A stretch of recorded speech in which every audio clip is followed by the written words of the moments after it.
Malegaon verdict. Truth shatters the politics of Saffron terror. Written by Case into the collapse of the so-called Saffron terror, narrative marks not just a legal vindication but a civilizational wake-up call.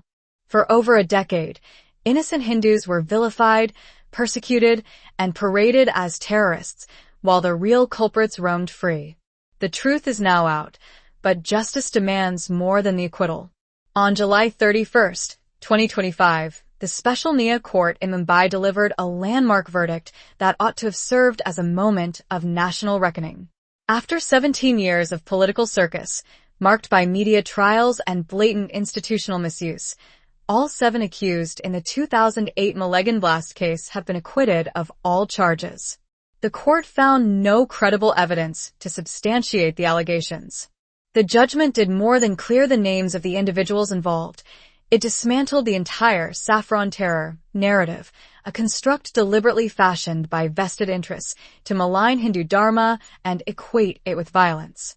However, rather than engaging in introspection, the same political voices that orchestrated this episode have chosen to double down, resorting to tired platitudes such as, "Terrorism has no religion." If that sentiment were truly held, why was an entire faith, Sanatan Dharma, singled out and vilified through the language of religious profiling? Why were monks and decorated military officers subjected to torture, prolonged imprisonment, and global defamation without credible evidence? A previous article by Stop Hindudvesha has already exposed the manufactured nature of the Saffron terror narrative, designed to demonize Hindus, suppress Saffron voices, and shield the actual perpetrators of terrorism. Accordingly, this article does not revisit that historical account. Instead, it focuses on the Malegaon case's final legal closure and the broader civilizational issues it highlights, examining how state institutions were co-opted to propagate this false narrative, the roles of political actors and the media, the infringement of fundamental rights, and, most importantly, the measures Hindus must adopt to ensure such targeted persecution is never repeated. Malegaon 2008. Facts buried. Agenda advanced on September 29, 2008. A bomb exploded near Bika Chowk in Malegaon, Maharashtra, killing 6 people and injuring over 100. Based on intelligence inputs, modus operandi, and past incidents, initial suspicion fell on Simi and other Islamic terror outfits. However, the investigation abruptly shifted its focus to an alleged Hindu terror module. Prominent figures, including Sadhvi Pragya Singh Thakur and Lieutenant Colonel Prasad Purohit, were arrested. Over the next 17 years, they were defamed, imprisoned, later released on bail, and vilified. The irony is that the perpetrators of this mischief never had any real evidence against the accused. 17 years later, the court confirmed the same. There was no credible basis for the prosecution's claims. The so-called revolutionary Hindu terror module turned out to be nothing more than an ideological invention. However, during the course of the case, a strategic shift took place in public discourse. Hindus were recast from victims to alleged perpetrators, even as Islamic terror groups like Lashkar-e-Taiba, Indian Mujahideen, and Simi were conclusively linked to numerous attacks, including Mumbai 2008, Delhi 2005, and Hyderabad 2007. Why? Because such narratives are rarely driven by facts, they are driven by politics. From the very dawn of independence, a deep-rooted bias against Hindu identity had been cultivated in India's political and intellectual circles. As Sushma Swaraj famously observed in Parliament during the 1996 trust vote debate, in Ludhiana's Delhi, one could not be considered an enlightened intellectual unless one felt ashamed of being Indian and ashamed of being Hindu. Jawaharlal Nehru himself once remarked that he was Christian by education, Muslim by culture and tradition, and Hindu only by accident of birth. This contempt for Hindu identity created fertile ground for left-liberal elites and pseudo-secular forces to plant and cultivate the pernicious notion of Hindu terror. It was not an accidental mischaracterization but a calculated political strategy, framing Hindus as terrorists to advance partisan and ideological objectives. Saffron terror story collapses in court delivering the verdict. The court noted that while it was proven that a bomb blast had taken place, the prosecution failed to provide reliable evidence to prove that the 7 accused were behind it. while rejecting the evidence presented by ATS, Anti-Terrorism Squad, and NIA, National Investigation Agency. The court opined, upon a comprehensive evaluation of the entire evidence available on record, I am of the considered view that the prosecution has failed to adduce cogent, reliable, and legally acceptable evidence. The testimony of prosecution witnesses is riddled with material inconsistencies and contradictions. Such discrepancies undermine the credibility of the prosecution's case and fall short of establishing the guilt of the accused beyond a reasonable doubt. The court's observations underscored the fact that the prosecution had relied on coerced confessions and had disregarded procedural safeguards. For example, the motorcycle allegedly used in the blast was registered to Saffron Thakur, one of the accused, but had been with someone else for years. The prosecution failed to prove any direct link. Witnesses turned hostile, and documentary evidence was found to have been tampered with. Most significantly, the court noted that the ATS had extracted statements through custodial torture, thereby violating the fundamental constitutional and human rights of the accused.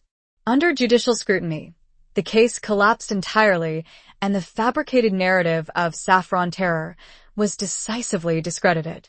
Manufacturing A. Bald-faced lie in his thought-provoking work Safe Dating, Hume Se Mano Tak, author M.K. Pandya aptly characterizes the fabricated notion of Saffron terror as Safe Dating, a whitewashed form of terrorism rooted in Safe Juth, pure falsehoods, propagated by the Safe Posh, or white-collared elite. This group comprised influential politicians, bureaucrats, and their collaborators in the media and academia. Pandya explains how this falsehood was crafted with precision, deliberately targeting Hindu symbols, traditions, and nationalistic sentiments, and then systematically injected into public discourse. He traces the process by which this fabrication was conceived, nurtured, and amplified until it permeated every corner of the nation and even reached the international stage. Pandya draws on the saying, "A lie told often enough becomes the truth," to show how the then-ruling Congress Party and its allies pushed the Saffron terror narrative. By repeating it across politics, speeches, and media, they turned a falsehood into an accepted fact. He argues that those who spread such lies, shield real terrorists, or vilify an entire community are as culpable as the perpetrators. Without the judiciary's intervention, this fabrication would have permanently tainted Hindu Dharma. The NIA Court's dismissal not only cleared the innocent but also freed Hindu civilization from a politically driven and undeserved mark of shame. The human cost of this Saffron terror myth. While the NIA Court's judgment ultimately acquitted the accused on account of insufficient evidence and procedural improprieties, no judicial verdict can erase the personal, psychological, professional, and reputational damage they endured over nearly 2 decades. These were not ordinary defendants. They were individuals who had devoted their lives to serving the nation and society, among them a decorated army officer, saints, and a Savi committed to a life of spiritual discipline. Yet they were branded as terrorists, subjected to public vilification, and dehumanized by a partisan media and a hostile political establishment. Savi Pragya, one of the 7 accused, has repeatedly described in multiple interviews the brutal torture she endured in police custody. She recounts being stripped, beaten, and subjected to inhumane treatment in a sustained effort to force a false confession and implicate other prominent figures, including Prime Minister Narendra Modi and RSS chief, Sri Mohan Bhagwat. The abuse was not only physical but also a calculated attempt to break her spirit and tarnish Hindu Dharma. Lieutenant Colonel Prasad Purohit, an officer of the Indian Army's military intelligence who had risked his life to infiltrate terrorist networks and gather actionable intelligence for the protection of national security, was incarcerated for 9 years under draconian legal provisions before being granted bail. He was denied due process and suspended from duty despite acting under official orders in the national interest. His career, honor, and family life were irreparably damaged, and his reputation was dragged through the mud, all without a single piece of credible evidence to substantiate the charges. Several of the other accused were subjected to similarly inhumane treatment. The repercussions extended far beyond the immediate accused. Their families became social outcasts, their livelihoods were destroyed, and their faith in justice deeply shaken. For nearly 17 years, these individuals and their loved ones were branded Hindu terrorists by the media and derided by political commentators. No compensation has been granted and no formal apology has been issued. The mental anguish, public humiliation, financial devastation, and social alienation they endured cannot be measured in purely legal terms. Even though the judiciary has now cleared their names, the psychological scars and entrenched social stigma resulting from this orchestrated narrative will take years, perhaps generations, to heal. Justice delayed is not merely justice denied. It also becomes a tool of persecution. In this case, the legal system was weaponized to break the spirit of those viewed as ideological threats to the government. The state-enabled witch hunt caused lasting psychological, financial, and social damage to the accused, their families, disciples, and associated institutions. It eroded public trust in state machinery, strained intercommunity relations, and damaged Bharat's reputation as a pluralistic society on the global stage. The greater concern lies in the long-term consequences. After such prolonged suffering, can it reasonably be expected that Lieutenant Colonel Corrodes, or any officer who witnessed this injustice, will again serve with the same passion and fearlessness when gathering intelligence? Will any soldier or officer risk infiltrating terrorist organizations if they know that knowing too much or being ideologically inconvenient could make them the next scapegoat? This is not merely a personal tragedy, it is a matter of national security. The message conveyed by this ordeal is chilling. Defending the country can cost one's freedom, dignity, and life if the ruling regime or dominant narrative turns against them. Justice demands more than vindication. The collapse of the Saffron terror narrative should not be seen merely as vindication for the accused. It must serve as the basis for systemic reform. Investigative agencies must be insulated from political interference, with robust accountability mechanisms to ensure that no citizen is victimized in the service of an ideological agenda. Those who were wrongfully implicated, imprisoned, and vilified in the public eye for years deserve more than quiet acquittals. At the very least, there must be a public apology from the then ruling regime and the political leaders who fabricated this Saffron terror narrative, maliciously implicated the accused, and weaponized the investigative process for vote bank politics, minority appeasement, and ideological objectives. Adequate compensation for the years of liberty lost, careers destroyed, and reputations tarnished is not an act of charity. It is the bare minimum required under the principles of justice.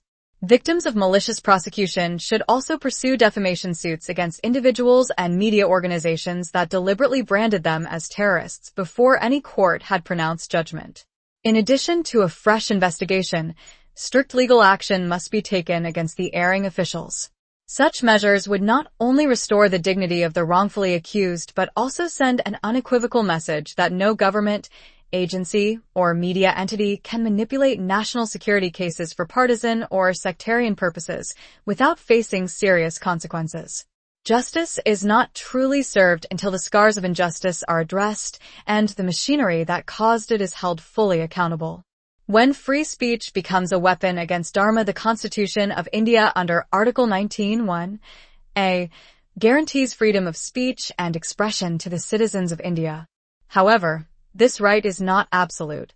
It comes with reasonable restrictions, such as those relating to security of the nation, public order, incitement to an offense, and defamation.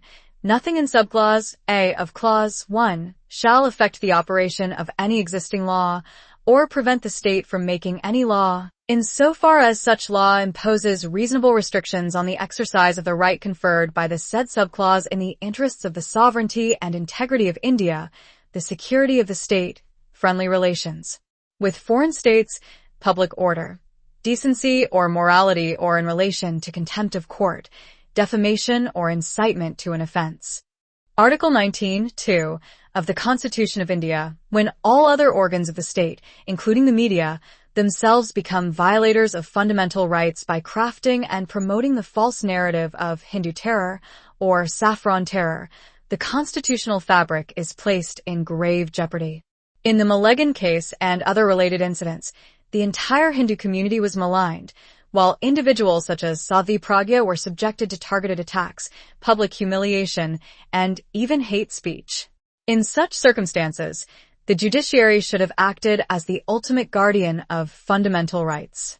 The Honorable Supreme Court, through judicial activism or sua motu action, could and should have restrained the government and its officials from making derogatory remarks about Hindu Dharma or alleging the existence of a so-called Hindu terror behind the blasts, especially when the case was still under judicial consideration. It could have ensured that no state authority linked religion to acts of terror and that the religious sentiments of the Hindu community were respected, especially when no doctrinal basis existed for the alleged crime and the matter was sub judice. Similarly, investigative agencies should have been prohibited from making public statements on ongoing cases in a manner that could prejudice trial proceedings, and the media should have been barred from conducting parallel media trials that undermined the presumption of innocence, one of the cardinal principles of the criminal justice system.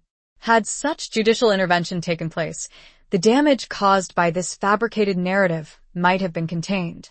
Instead, the absence of timely restraint allowed the falsehood to spread both nationally and internationally. Today, even after a court judgment exposing the baselessness of these allegations and acquitting the accused, the narrative persists, readily accessible through a simple online search. The harm is not merely reputational. It has defamed Hindu Dharma itself, entrenched social stigma against the acquitted, and cemented public opinion on a foundation of deliberate falsehoods. Selective secularism, a tool against Hindus. India's constitutional promise of secularism is intended to ensure equal treatment for all religions, Sarv Dharma Sambhava. In practice, however, it often degenerates into a selectively applied political tool, most frequently against Hindus. The Saffron terror narrative stands as one of the most glaring and recent examples of this bias. Its collapse in the wake of the Malegaon verdict has laid bare the double standards of those who crafted and promoted this myth. For years, certain politicians, self-proclaimed secular activists, and sections of the media had no hesitation in branding an entire community with labels such as Hindu terror and Saffron terror, despite the absence of conclusive evidence and while cases were still sub judice. Yet, after the court's acquittals, these same voices shifted their tone, now asserting that terrorism has no religion, when speaking of jihadist groups like Lashkar-e-Taiba or other radical Islamist outfits. If terrorism truly has no religion, they must answer why incidents like Malegaon were so readily branded as Hindu terror and why an entire Dharma was vilified. This is not secularism in its true sense. It is the politicization of secularism for minority appeasement, vote bank politics, and the undermining of Hindu Dharma and the civilizational interests of Hindus. When acts of terror are committed in the name of other faiths, particularly jihadist terror, political leaders and media figures are quick to caution against linking any religion to terrorism, urging restraint to prevent communal tension. Yet the moment an incident can be even tenuously connected, rightly or wrongly, to a Hindu individual, that caution evaporates. The indictment extends not only to the accused but to the entire Hindu community, its organizations, and even its sacred symbols. The NIA Court's verdict has once again exposed this double standard. The deafening silence following the judgment stands in stark contrast to the loud accusations that preceded it, making clear that this brand of selective secularism is not about preserving harmony. It is about selectively vilifying the Hindu community while shielding others from collective blame. Hindus and terrorism, a civilizational oxymoron. Let us be clear, Hindus and terrorism are fundamentally incompatible. In Sanatan Dharma, there is no concept akin to kafir, nor any prescribed punishment for disbelief. Conversion is neither commanded nor considered a religious duty. The path to salvation is open to all, regardless of faith. Unlike the Abrahamic faiths, Hinduism does not claim exclusivity over truth, embraces diverse philosophical traditions, Dvaita, Advaita, Nastika, and even regards atheism as a valid intellectual pursuit. How can a civilization that honors all spiritual paths be credibly associated with terrorism? Hindus do not impose their beliefs. They do not stone blasphemers, behead apostates, or issue fatwas. The core principles of ahimsa, Vasudhaiva Kutumbakam, and Dharma stand in direct opposition to violence in the name of religious supremacy. The Saffron Terror narrative was therefore not merely a falsehood, it was a calculated act of civilizational defamation. Dharmic mandate to defend it is important to understand that the nature of Hindu Dharma is the complete opposite of terrorism. Terrorism thrives on indiscriminate violence to instill fear among innocents, whereas Dharma aims at maintaining moral balance, justice, and the fulfillment of duty in creation. The ultimate goal of Hindu philosophy is peace, compassion, and nonviolence. Yet, the scriptures, especially the Bhagavad Gita, clearly state that when Dharma is attacked and innocents are subjected to injustice, struggle for the defense of Dharma becomes not only necessary but mandatory. Our scriptures declare, Dharma rakshati rakshata, he who protects Dharma is himself protected by Dharma. This principle is repeatedly seen in Indian history. Whether it is the struggle between Rama and Ravana in the Ramayana, or the great war between the Pandavas and Kauravas in the Mahabharata, the true battle has always been between Dharma and Adharma. These episodes teach us that protecting Dharma is the foremost duty of every Hindu. Today, false narratives such as Saffron Terror attempt to malign the very soul of Hindu Dharma. Merely denying such lies privately is not enough. Silence itself amounts to supporting Adharma. That is why organized, lawful resistance against such attacks is necessary. The primary duty of a kshatriya is the protection of Dharma, and this spirit must awaken within every Hindu. Our texts also emphasize that violence is never the first option. Lord Rama sought peace with Ravana before war, and Lord Krishna himself went as an envoy to the Kauravas to prevent conflict. But when all peaceful means failed, Dharma Yuddha, a righteous war, became the last and inevitable option. This is the essence of the Gita. Cowardice before Adharma is not nonviolence, but weakness. Thus, the distinction must be clear. Terrorism targets the innocent, while Dharma Yuddha rests on justice, restraint, and morality. In Hindu tradition, nonviolence never means tolerating injustice or surrendering to Adharma. It means never initiating aggression but never retreating when Dharma itself is in danger. This is the eternal truth, the timeless foundation of our civilization's protection. Guarding Dharma against manufactured narratives when the state apparatus is used not to uncover the truth, but to manufacture narratives, the consequences are catastrophic. Institutions such as the ATS, CBI, and NIA are meant to function as apolitical bodies. Yet, too often they have been reduced to tools of political vendetta. In Vineet Narain v. Union of India, 1997, the Supreme Court famously described the CBI as a caged parrot, lamenting its vulnerability to political pressure. Decades later, no meaningful institutional reforms have been implemented to ensure that the investigative agencies operate independently, free from political interference. This absence of reform leaves the door wide open for the fabrication of false narratives in the future, much like the Saffron Terror myth, enabling the targeting of innocent citizens. To prevent the repeat of such injustices, Hindus must unite and act proactively, but within lawful boundaries, against the attacks on their Dharma. Advocate J. Sai Deepak rightly said, "Do not use the Gita to teach pacifism. Teach the Gita to teach Kshatriya Dharma." Only when the Hindu community demonstrates the collective determination for protecting their Dharma and dharmic awareness alertness, any government that come to power regardless of its ideology, or any biased investigation agency or media outlet, think twice before attempting to malign Hinduism or fabricate such narratives. Some measure of lawful deterrence is essential. Those who seek to malign Hindu Dharma, whether individuals, governments, or national and international media, must understand that the Hindu community will respond in unity, lawfully, and resolutely. This is particularly important because Hinduism, at its core, upholds universal and benevolent principles such as Vasudhaiva Kutumbakam, the entire world is one family. Sarve bhavantu sukhina, may all be happy. Sarve santu niramaya, may all be healthy. Sarve bhadrani pashyantu, may all see what is auspicious. And ma kashit dukkhabhag bhavat, may none suffer. These inherent values are fundamentally incompatible with the very idea of terrorism. However, they do not demand passivity in case of malicious attacks on the Hindu Dharma itself. Wrapping up the collapse of the so-called Saffron terror, narrative is not just a courtroom event. It is a reckoning for the nation. For years, the Hindu community was vilified, its symbols defamed, and its saints and soldiers humiliated, all without conclusive proof. The acquittals are not only legal vindications, they are reminders that truth, though delayed, ultimately prevails. This episode also exposes a deeper problem: how easily political bias, selective secularism, and a compliant media can create a false national script. When such forces succeed, the damage extends beyond the accused.